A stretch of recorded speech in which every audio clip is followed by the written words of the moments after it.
Hello तोहरे गहुआ क्या आदत खराब पिया ए पिया हो। अरे तोहरे दुल्हन कहत अपने दुल्हा से तोहरे गहुआ क्या आदत खराब पिया ये सब शराब पिया ना। ओहो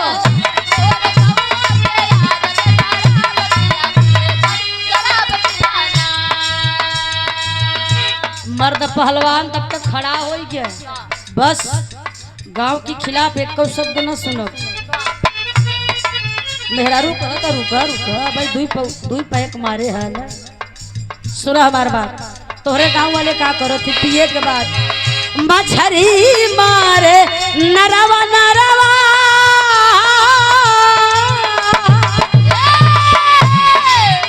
मछरी मारे नरवा नरवा महुआ खोज करवा धरवा।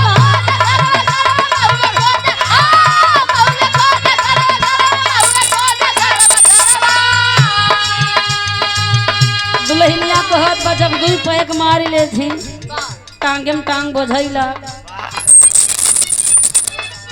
हेलो ताले में मछरी मारे चलत थी। मछरी मारत मारत जब हल्का हो लागत है उतर लागत है तब महुआ महारानी घेरे लागत है। मछरी मारे नरम नरम महुआ खोज घरवा धरवा।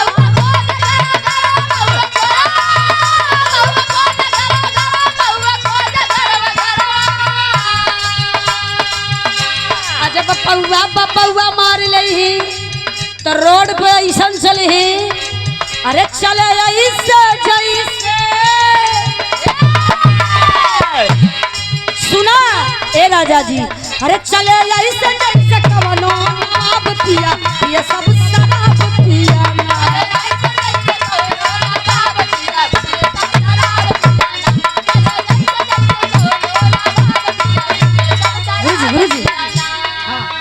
अरे चले ऐसे जैसे कवनो नवाब पिया पिए सब शराब पिया।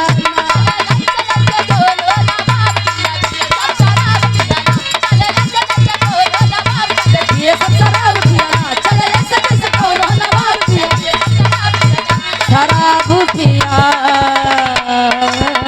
ना। कि दारू पिए वालन की कभो बुढ़ाई नहीं आवत कबो बुढ़ाते ना। अरे बाप रे काहे भैया। दूसरी बात ही बा अब वो लड़का बेचारा हाँ कभो कभो पिए था क्योंकि बुढ़ाई है बदे नहीं अब इतना दारू में बिजी हो जाती है इतना पिए लगत ही इतना पिए लगत ही। हाँ कि जवानिये में विकेट गिराई देते हैं। बुढ़ाई कहाँ से है भैया जब भरी जवानी में मर जाता है जब किडनी खराब हो जाता।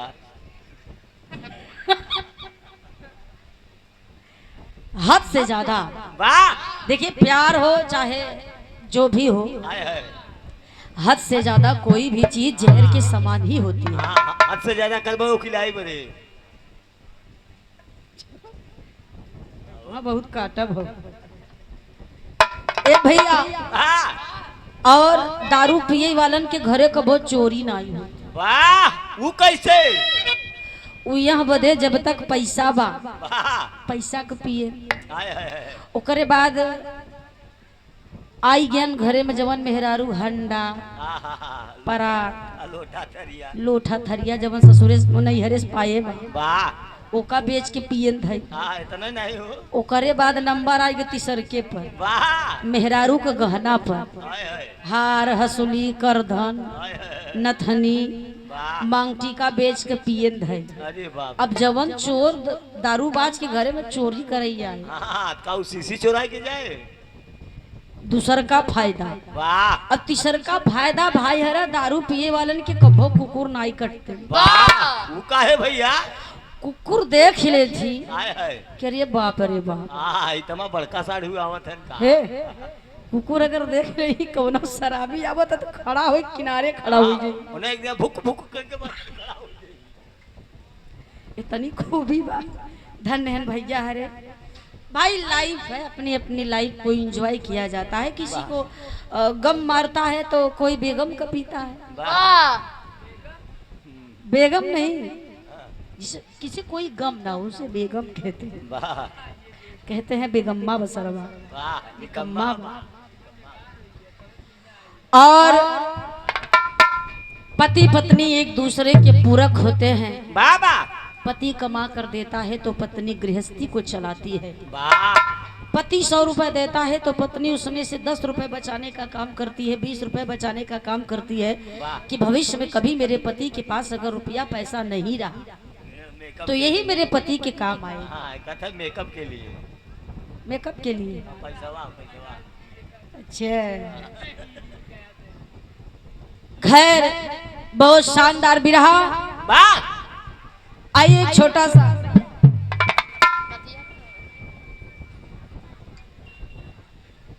एक बिरहा गावे चलो थई, उम्मीद बा आप लोगों को पसंद आएगा। थोड़ा सा मिजाज बना के बैठा 20 मिनट, 20 से 25-30 मिनट, और वादा है बिरहा में आनंद आएगा। जवन बिरहा गावे चल थई, बिरहा के लेखनी राइटर बलिया जिला से हमारे स्वर्गीय गुरुदेव श्री पंडित परशुराम यादव जी, जिन्होंने इसको लिखा है। और विभीषण का बिटिया हनुमान जी को उनके विवाह में देखकर मोहित हो गई, बोली कि हमसे विवाह करिए। नहीं बियाह के तो लाई बढ़ी नहीं,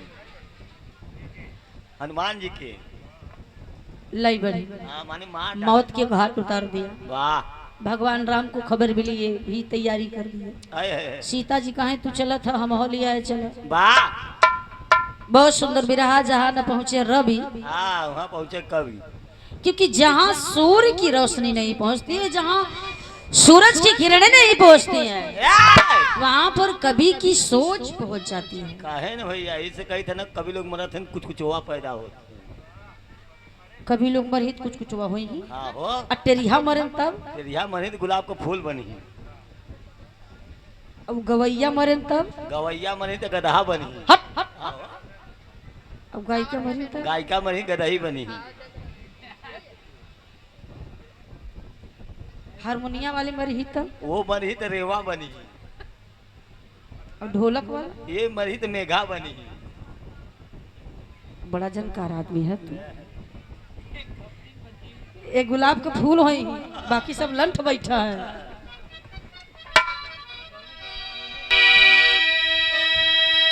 किसी पत्नी ने कहा कि हमके शंका बा कि तू केहू और से बतियात है। अरे वाह, अरे अपना में हर से तू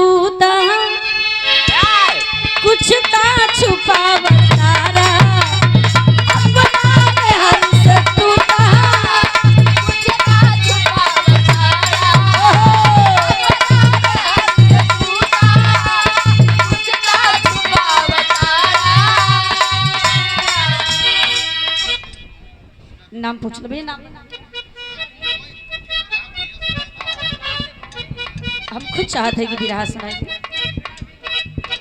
कृष्णा बिंद जी, ये 50 रुपए का पुरस्कार, बहुत बहुत स्वागत, अभिनंदन। असल में ना ध्वनि हमारे गाय देते हैं ताकि बिरहा में डिस्टरबेंस ना हो, क्योंकि जो बिरहा गाने जा रहे हैं हमारे गुरुजी की लेखनी है, बड़ा मेहनत लगता है, ताकि बिरहा में इधर उधर गीते ना हो, बिरहा ही चले। पत्नी कहती है, और अपना में हंस तूता, हमारे विष्णु भैया के दुल्हन कहलिए ए मोछंदर, अपना में हंस तूता कुछ ता छिपावत तारा,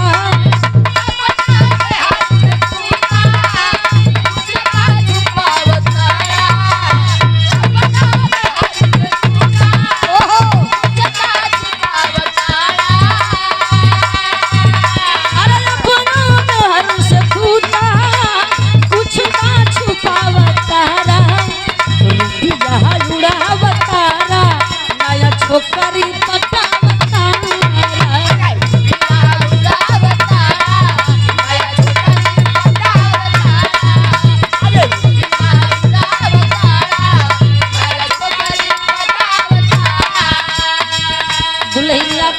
कि हम इतना शौकीन है न, हम लूल है न, लंगड़ है न, कानी है, तब तू अंतई अंतई मोह मारत है। का करबा दाल भात खात खात जीव बिया जात। कहे तोहरो जवानी चढ़ल हमारो जवानी त काहे बहरा कटला जाके चानी।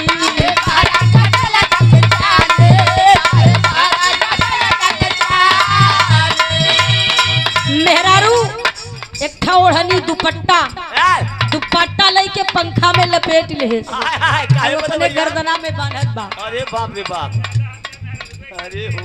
अब बात ही की कहत बगर तू ना सुधरबा तो सुना। रोज रोज रोज सही बात, तू तो रोज रोज कर तलाश राजा जी, अरे हम सूत जाई भाग्य सलफास राजा जी।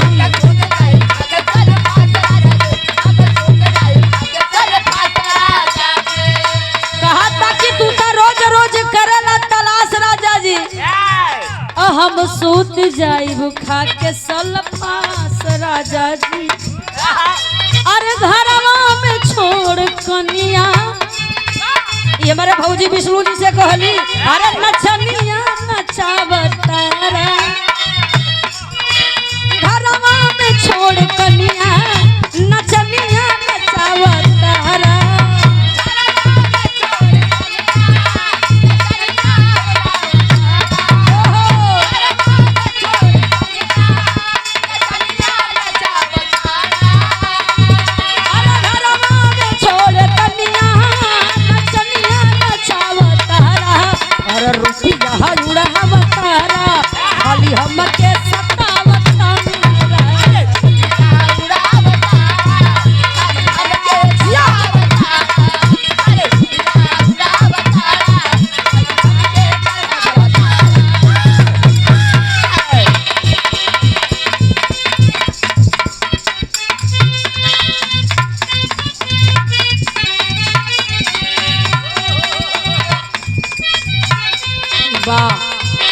जिला बलिया से 60-70 लाठा पीछे जाबा, पूर्व एकदम सीधा था बिहार आई, बिहार में पेवर खाटी पूर्वी चले सासाराम में।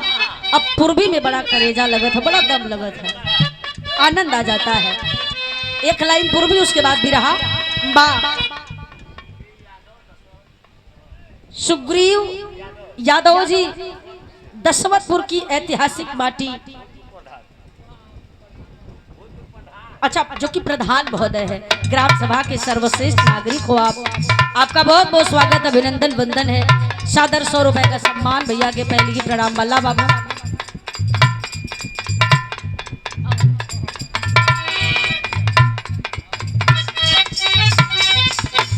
जरा इस लाइन पर गौर करेगा, पूर्वी पर किसी बिरहन ने कहा,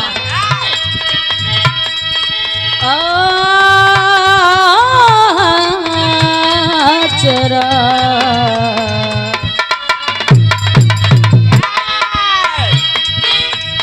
आचर भीज गई बा, अरे नयनवा के लोर से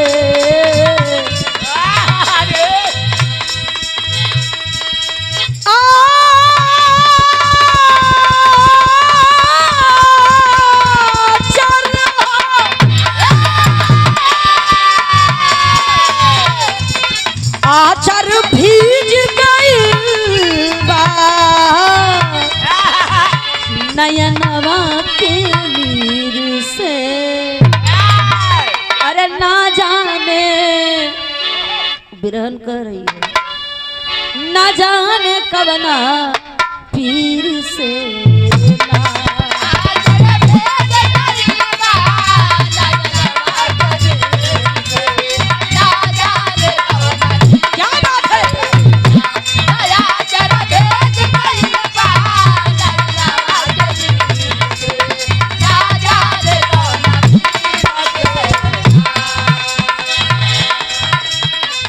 बिरहन के आंसुओं में इतना ताकत होता है कि नागन भी डस जाती है, नागन भी डर जाती है उसके विरह को देखकर। अगर कोई बिरहन आ रही है सामने नागिन पड़ जाए तो वो भी ठहर जाती है, कहीं इसका विरह मेरे हिस्से का भाग्य न बन जाए।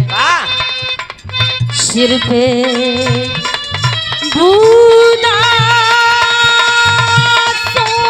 शोभेला,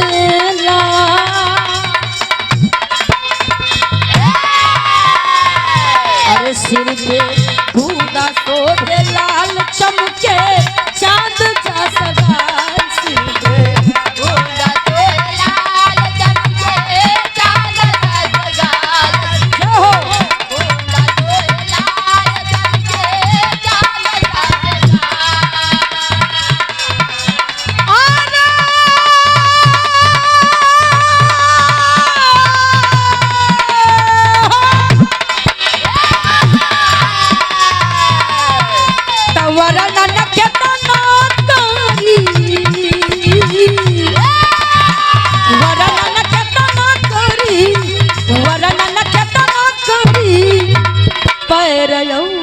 सिर के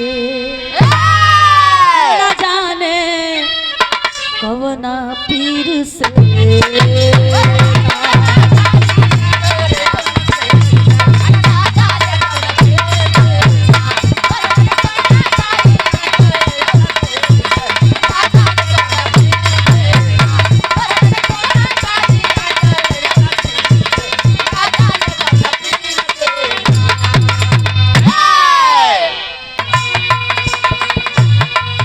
मेरी तरह तू भी तड़पता है, क्या मेरी तरह तू भी तड़पता है। अब है नींद किसे, अब है चैन कहाँ।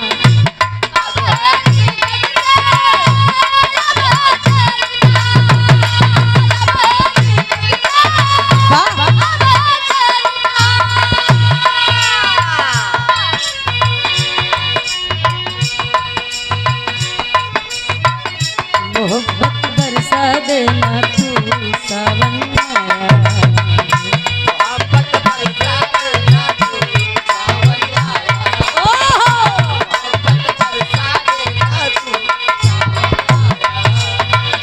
तेरे और मेरे मिलने का मौसम आया।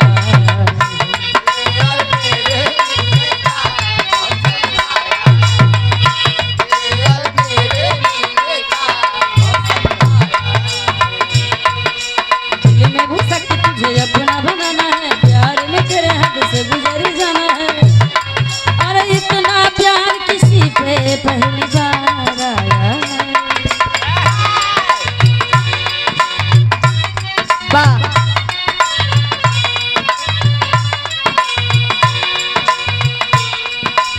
न बजिया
आशिक ने कहा तुम्हें जो भूलना चाहूं, तुम्हें जो भूलना चाहूं,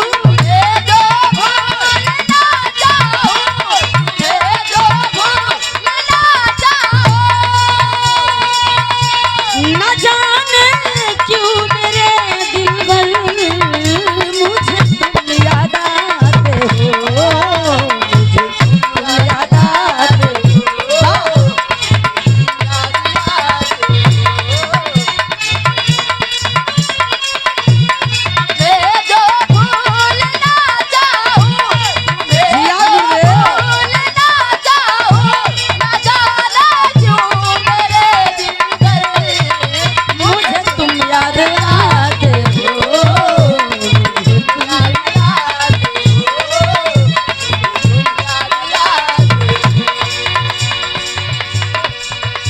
ही सुंदर बिरहा दो तरफ विष्णु जी की तरफ से सुना आप लोगों ने। और सतयुग त्रेता द्वापर वाह आज कल